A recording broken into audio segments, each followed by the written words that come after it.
Pasti kalian bertanya kan, kapan video keduanya? Walaupun belum ada yang subscribe channel ini.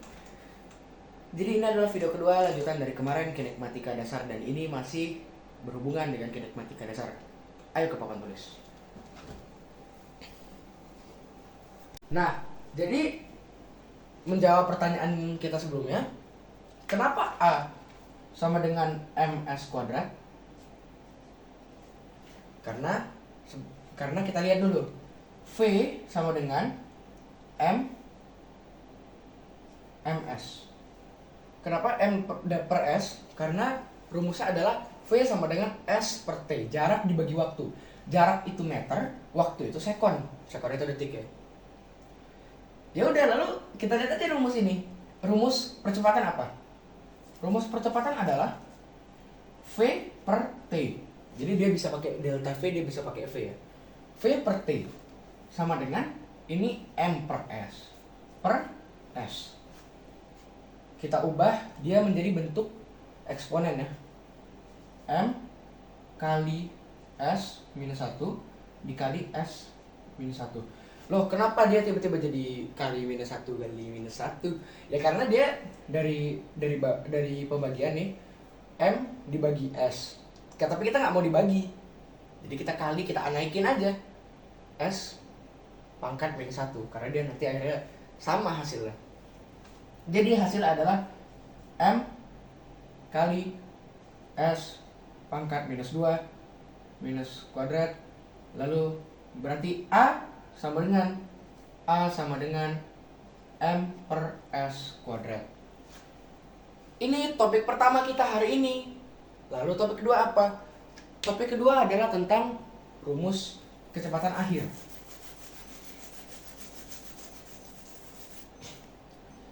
Jadi sebelum kita belajar A sama dengan delta V dibagi T. Ini tadi sudah saya bilang tadi ya, dia bisa pakai delta, dia bisa tidak pakai delta. A sama dengan delta V per T. Inilah saat-saat dimana saya ngomong sekali lagi, fisika itu tidak bisa kita hanya menghafal rumus. Oke lah, kita hafal A sama dengan delta V per T. Terus kita harus menghafal rumus ini. Yang harus kita tahu adalah kita harus kuatkan dulu satu aljabar kita. Yang kedua, yang paling penting, pahami dulu konsepnya. Ketika ada soal Pak Budi jalan ke pasar, ini berapa jaraknya? Aduh, ini pakai rumus apa kalau? Maka kita pahami dulu konsepnya. Di sini adalah salah satu contoh penerapan tadi ya. Kita sudah paham konsepnya bahwa percepatan itu adalah perubahan kecepatan itu adalah jarak dibagi waktu. Nah, maka kalau misalkan kita dikasih soal, Pak Budi berjalan ke pasar dengan kecepatan awal 50 km. 50 meter per second. Dengan waktu 5 detik. Dengan percepatan 50 meter per second kuadrat. Nah, itu kita bisa cari sebenarnya. VT-nya itu kita bisa cari. Jadi di sini saya kasih notasi ya. VO itu V awal, VT itu V akhir. Jadi kita bedah dulu ini. A sama dengan delta V adalah VT dikurang VO per T. Lalu ya tinggal kita lakukan operasi aljabar. Kita ingin memindahkan VO dan VT ke sini agar si VO dan T ke sini supaya VT-nya sendiri, karena kita mau mencari VT. Yang pertama harus kita lakukan adalah kali kedua sisi dengan T. Kali T. Maka hasilnya akan jadi AT sama dengan VT dikurang VO.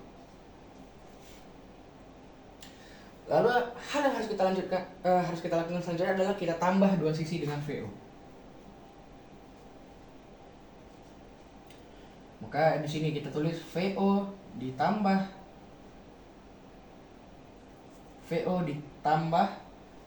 AT sama dengan VT. Jadi rumus untuk VT adalah kecepatan akhir adalah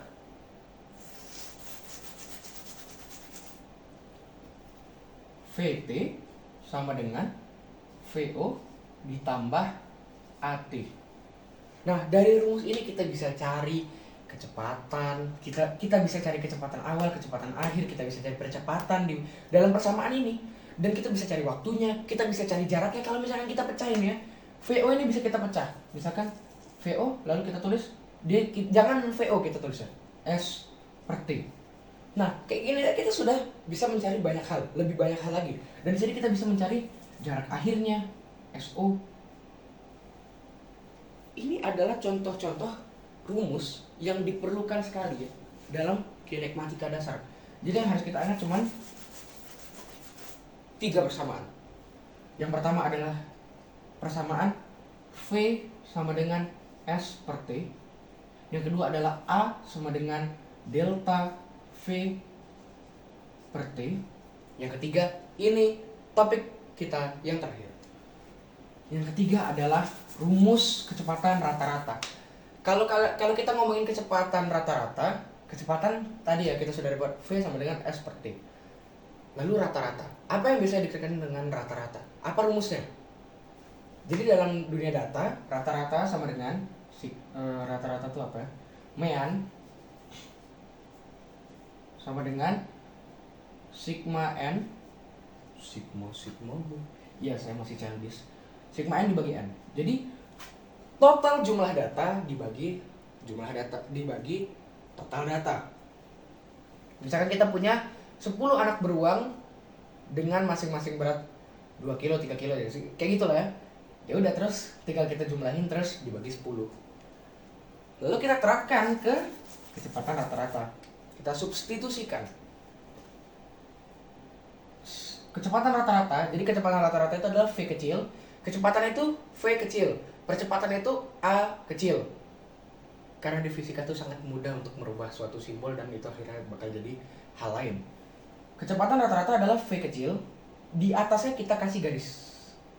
Sama dengan VO ditambah VT dibagi 2. Kenapa dibagi 2? Ya karena total datanya ada berapa? Ada 2. Ada VO, ada VT, lalu dibagi 2.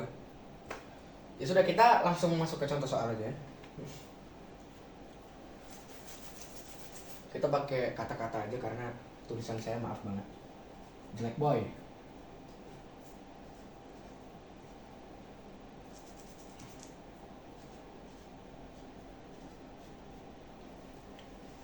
Pak siapa kali ini ya?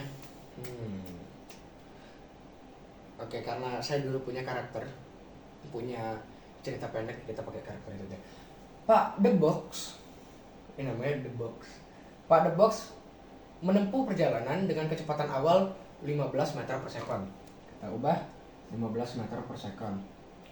Lalu dia melakukan perjalanan tersebut selama 50 detik. Dengan percepatan 2 meter per sekon kuadrat. Kali ini ditambah. Pertama kita lakukan perkalian dulu. 2 kali 50, 100, 100 ditambah 15, 115. Berarti kecepatan terakhir Pak The Box adalah VT sama dengan 115 meter per sekon. Mudah bukan? Ya karena kita tinggal masukkan ke dalam rumusnya aja. Lalu setelah kita mengetahui VT ini, kita ditanya sama yang buat soal, berapa kecepatan rata-rata Pak The Box? Ya tinggal kita lakukan perhitungan. V rata-rata sama dengan VO ditambah VT bagi 2. V rata-ratanya V rata-rata Pak The Box adalah 115 ditambah 15 dibagi 2 sama dengan 130 dibagi 2 65.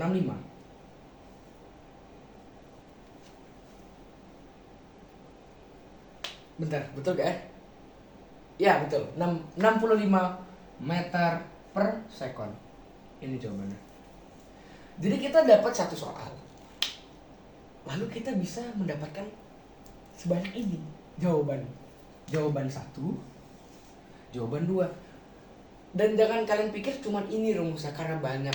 Ada rumus S, ada rumus VT kuadrat, ada rumus, pokoknya banyak lah. Bisa kalian otak-atik rumus ini, dan mungkin video selanjutnya kita akan membahas ini. Tapi saya sudah ada materi untuk konten ketiga saya, yaitu adalah fluida dasar. Jadi pada pelajaran selanjutnya kita akan membahas fluida dasar, fluida statis. Dan ya, disclaimer sekali lagi, saya nggak ahli, saya juga sama-sama belajar. Jadi ini rumus yang saya tahu ya. Dan ingat, fisika itu jangan dihafal tapi dipahami. Ya sudah, terima kasih sudah menonton.